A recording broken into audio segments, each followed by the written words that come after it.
Hello everyone, I am just a guy, and today I want to cover the Lucci deck profile for this past weekend. Let me actually pull up my matchups here.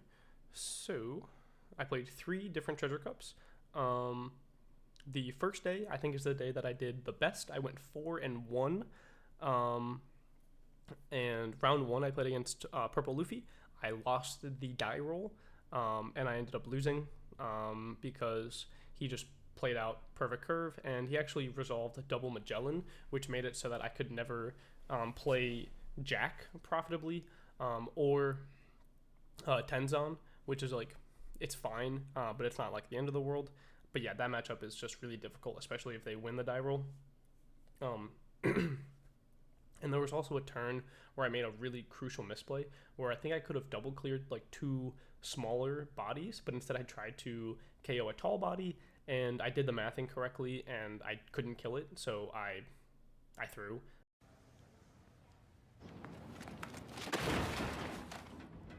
Um, so I think that game was lost regardless, even if I could clear 2 bodies or like 2 smaller bodies, because he would have 2 big bodies because he had like a Lin and a 9-drop Rush Luffy plus like Zoro and something else. So like I should have cleared the 2 smaller bodies, but it is what it is.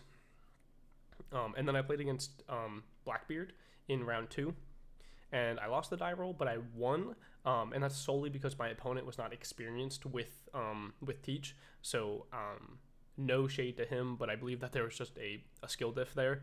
If he played any other deck, I think that he would have done way better because he had more experience with those decks. Normally he's like an NL player, but he decided to roll up with Teach because he said to himself that he doesn't want to lose to like the 4 or 5 Lucci players that were going to show up, but he ended up losing to one round 1 and then me in round 2. So I won that one, so I'm 1-1 at this point. And then I played against 2 Shanks back to back. They were both on like a control kind of build. Maybe one was like closer to a hybrid, but regardless, they both had like pop shanks, and they both found like multiple copies of Divine Departure as well. So that was a really difficult matchup, but I ended up winning both of them. The one in round 3, I won the die roll and won, and the other one, I lost the die roll and I still won. So overall, those games were long and grindy, but I ended up winning. So at this point, I'm 3-1. And then in the very last round, I play against Vegapunk, and I had no clue how to play this matchup, no less than like 48 hours ago. But I had tested against the same person here, and he helped me learn this matchup a lot. And if it wasn't for him teaching me how to play the matchup, then I never would have won. So I actually won the die roll. I think if I lost the die roll, I would have lost instantly. But I won the die roll, went second, and I just didn't attack for like the first 5 or 6 turns at his life. I just attacked him to board, cleared board as best as I could every single turn, and I got to a position where he went heal, and he healed the stage into his life, and at that point I feel like I knew the game was over because he couldn't play anymore. Like, he was just out of resources. So I went 4-1, and I won the pudding as well.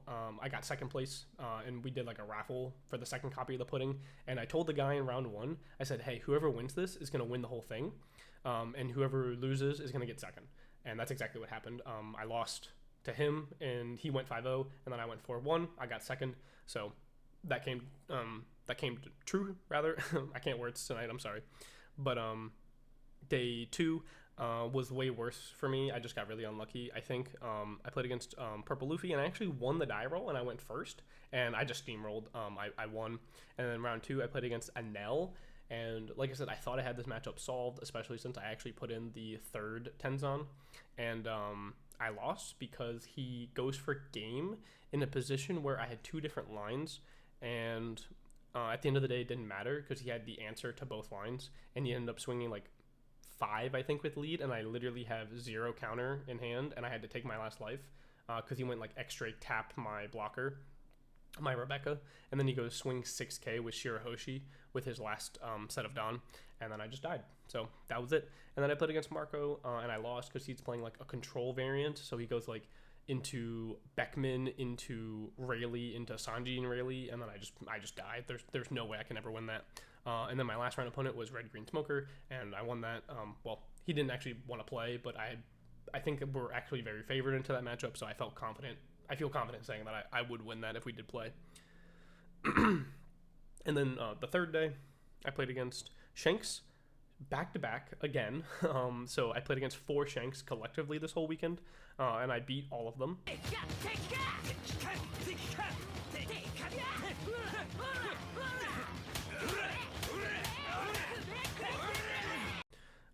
And then I played against Arlong, which I have never even read the leader before, so I knew I was going to get skill diffed here.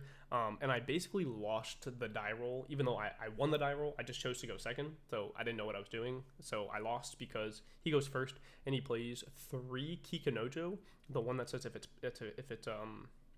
gets popped, like if it gets KO'd, you heal if your opponent has 3 or less life. He drew 3 of those, and then he had 2 of the Basil Hawkins that says when it gets KO'd, I lose a life. So that was tough because I had to like KO 1 really early, go down to like 2 life or something absurd, and then when I'm at 0 life, I had to pop a second one. So the effect on that one didn't end up mattering, but still, like, just the pressure of it was really stressful because I had to like leave it on the board for a turn. So he drew those 5, and then he also drew into a green Arlong that says like you can't turn a character sideways for a turn. So he turned off my blocker for 1 turn, and then in the end game he drew Hody, but he also had 2 more Arlongs. So he drew like triple Arlong, Hody, double Kikunojo, and triple Kikunojo and 2 Basil Hawkins. So not only was I inexperienced in the matchup and I chose to go second, but he also just drew insanely well. So kudos to him for playing a deck that no one was prepared for and having success with it. I think he actually went like X1 or X2 at the end of the day, so he did pretty well with it. And then my next round was Usopp, and I won. That's what I'm talking about! That's why he's the MVP! That's why he's the GOAT! The GOAT! Solely because I drew like insane. I think I also played it not perfectly. There was like 1 turn where I played poorly, but it was like the very last turn of the game that like put me over the hump of winning. But he did draw like double Rebecca, double Kiros, double Zoro. So like he had he had everything that he could have asked for as well, I think. So we both drew really well, but I think I drew just slightly better. And then my last round opponent was against GP, and we ended up splitting.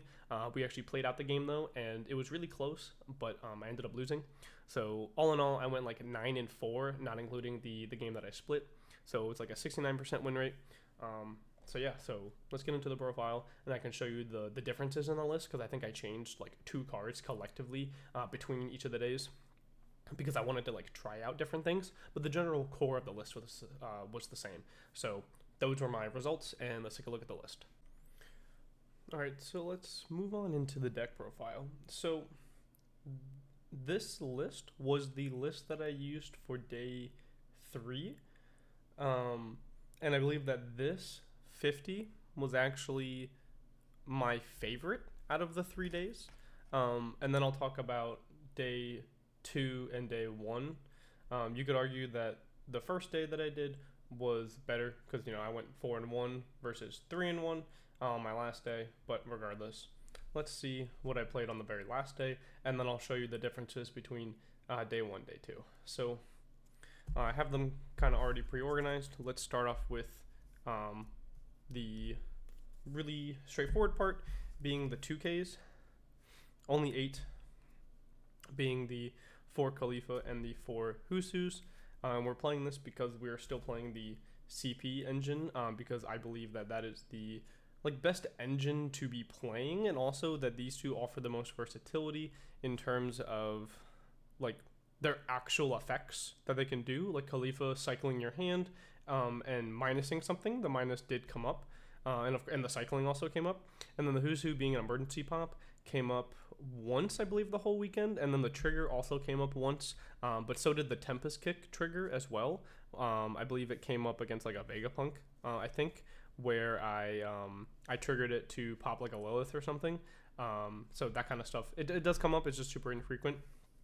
So let's scoot these to the side, and then I want to go to the reducers next, or the cost reducers. 2, my apologies. 2 Uta is what I landed on, and then 3 Hina. So The difference between day 1 and I believe day 2 and 3 was I played a third Uta. And the reason why I trimmed down on her was because there was my very first round in day 1 where I played against Purple Luffy and I drew all 3 really early, and that is just like a huge weakness of this card. Is like you don't want to really see this card in multiples. You want to see it like in the early game, just one of them, maybe a second one, but usually just one, because then you want to see like Kuzans and Laboons. So I trimmed it down to 2, and I think that this has been fine because if I open it, it's great. If I see it as like my first life card, it's fine. But then if I see it like later in the game, I can pitch it off of Saba, I can pitch it off Khalifa, or in a pinch, we can just play it. And it's only 2 Don, because then you can combine it with your like Rebecca Hina Lucci plays to clear like a 9-drop, for example, which is really, really good. So I'll shove that back to the side. And then, of course, we have the 3 Hina, 4 Kuzan, and 4 Laboon. So these, I believe that these are just standard. Like, I don't think that you should go down on these 2, because, like, there are so many instances where, like, you open, like, let's say, like, 1 and 1, or, like, you play Kuzan, you draw into Laboon later, and they clear your Kuzan, then you can still play Laboon and use it as, like, a follow-up reducer. Also, they stack. So, like, if your Kuzan sticks, like, if you go Kuzan on 4 and then, like, Rebecca plus something else on 6, you know, you can just have, like, infinite, like, Rebecca Brooke, you know, like, letting these stick on the board is just so much value. So it's really important for your opponent to clear these cards, but that's why you play so many, is because you really want to open at least one of them. Like, if I open a hand without either of these, I'm going to mulligan, especially going second. And even if I only see, like, 1 Laboon, that's still better than nothing. Like, if my hand consists of, like, Rebecca, Laboon, I'm probably going to keep it going second, especially if I have, like, a Brooke or something in tandem with it all. And then only 3 Hina. Like, I know Holden really likes 4 Hina because he just likes playing it from his hand a lot, like, especially in, like, the 6 to 7 Don turn. Like, you can just play it alongside something else. And then later you can, like, bring it back off Rebecca. So, like, you want to just open this card, because then if it's in your hand, you don't have to pull him back from trash off of Rebecca as well. But I decided on 3 because I wanted just one more extra space for another tech card. And then, of course, 4 Tempest Kick. This card is crazy. You never play less than 4. Even if you're not playing, like, the quote-unquote, like, CP engine, where you're not playing, like, these specifically, and you're not playing Spandine, which, spoiler alert, I am playing Spandine. So, next is the KO cards. Let's see, right here. 4 Brooke. You play 4 Brooke. This is just one of the best KO cards in the deck, alongside the namesake man himself, 4 Rob Lucci. And then I'm playing 2 Spandine and 4 Jack. So, like I said, I am playing the CP engine, which is why I landed on these 2Ks, and the Spandines, because you want more copies of Lucci when you need to be playing, like, multiple Luccis. So, like, if you only mill Lucci, you can still play Spandine from your hand, or you can go Rebecca, pick up a 2K, play Spandine, and then Spandine put back, like, your Tempest Kicks or your 2Ks, and then you can still play Lucci. And then also Spandine is just, like, a random body that they just swing into. So sometimes this card just has blocker on it, which is, I think, hilarious. And then, of course, for Jack, I actually used to play only 3 of this card, at least before this weekend, because he was fine, but a lot of the time I wanted to go second, but I didn't realize that, like, going first, if you see this card and you establish it on 7, it is really difficult for your opponent to, like, clear it and develop their own board. So a lot of the times you play it, you KO something. If you have, like, a reducer, you can kill, like, their 6-drop, and then they have to just swing big into it. And if they don't swing big enough because they want to continue developing their board, like, if you're playing against Shanks and they, like, swing 10 into it and then, like, play Lucky Roo or something like that, then, like, you can just give them a 2K 1K and then, like, they're fucked. like they just, like, are gonna struggle to KO this card, unless they go, like, Otama Beckman, I think works. I think Otama is minus 3K, or if it's minus 2K, I think it still works, because Beckman KOs a 6 or trashes a 6. 6K attack. So it's like they have to have combinations, and even if they do that, it's like that's still fine, because then on the next turn we can just play, like, double Kuzan or, like, Kuzan Laboon or Rebecca plus something else, we can continue with the combinations, or like Rebecca Hina Lucci to KO the Beckman, and just continue applying our pressure. And then moving on into like the recursive, like infinite Tsukiyomi grind engine, being the 2-man Sherry, the 4 Rebecca, and 2 Sabo. So only 2-man Sherry, because I found that this card is really, really good in the end game, of course, but like in the early game, this card is just so miserable to open. Like, I don't want to see this on turn 1 or even turn 2 or 3. Like, this is something that I only want to see in the end game. But I see why maybe you should play 3. But for this particular series of event, I wanted to fit in 3 tech cards specifically. And I wanted to play the second Sabo as well, because originally I was also only playing 1 Sabo. That was the trade-off for playing the third Uta, was I was just playing 1 Sabo, and I was playing the third Uta. But I wanted the second Sabo because I wasn't respecting like Rebecca Sabo and like the end game as like a loop enough. So I put in the second Sabo, and it came up multiple times where I had a Sabo on the board, a Sabo in the trash, and I would go Rebecca, pick up another Sabo, and then once I blocked with the Sabo on the board, I can just play another Sabo next turn and just continue the grind game. So it felt really, really strong having the second Sabo, and I don't think I would cut it moving forward. If I felt like I ever needed to put in the third Manchuri moving forward, I would probably trim down on one of these tech cards here. Of course, for Rebecca, this card's broken. You never play less than 4, because this is how you live forever. You just have this infinite grind game. You can pick up your 2Ks, you can pick up your Kuzans and your Laboons. In a pinch, you can even pick up Jack. Like if on your first or even your second swing, you mill a Jack and you're going first. So like on your 5 Dawn turn, you could like swing 6, play Rebecca, pick up Jack, and then like on 7 just play Jack. So it's like this card's almost kind of searchable in a sense, but you have to mill it. So if you don't open Jack, you can still mill it and then just Rebecca pick it up, and then you could play like Brook from your hand or something. So you're still developing your board, but setting up for next turn. And then the tech card for the weekend for me was Tenzan. If you're not familiar with this card, it's from 02, I believe, and it was reprinted in PRB, which is where this alt came from specifically. And it says, during your turn, all of your opponent's characters get -5, which is a static ability, and it happens as soon as he touches the board. So if your opponent has a 5k or a 5 cost character like Yasop, for example, on play, it just immediately KOs it. So this lets you clear really large bodies. So for example, if you have Laboon or Kuzan plus like Brook or something on the board, like if all of these get to, like if like combinations of these stay on the board, and you get to stick Tenzan, they could have like a 9-drop, and you can like Laboon or Kuzan reduce it and then play Tenzan to KO it. And then if they have like another 5 cost character on the board still, and you have your Brook, you can swing and kill that as well.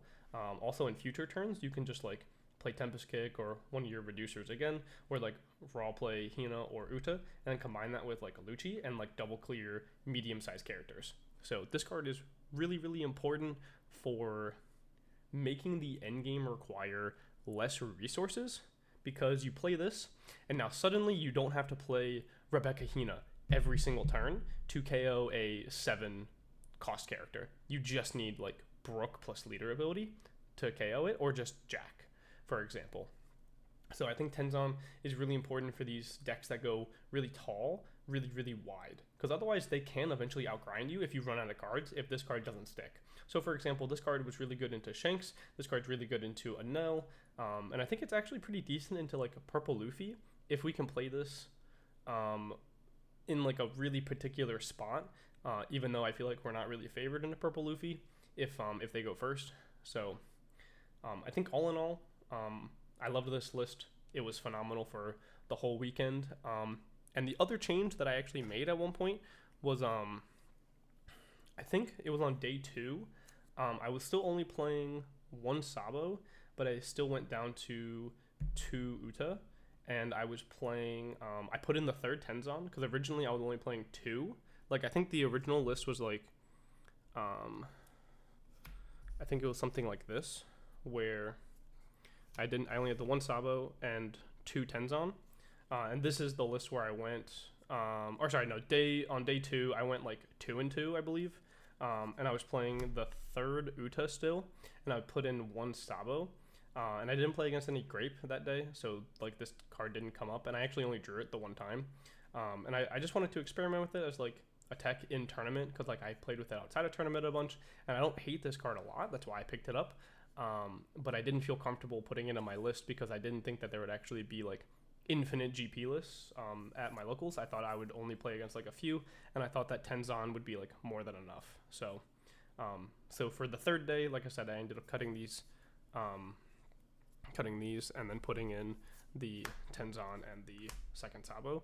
And I think that this final list is actually like, I don't want to say perfect, but it's pretty damn close.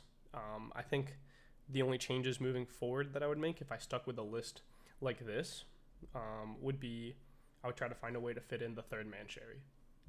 But I think that's really it. I had a really solid weekend. I did about as good as I expected, maybe a little bit better than I initially expected, but I think I still had a really good time.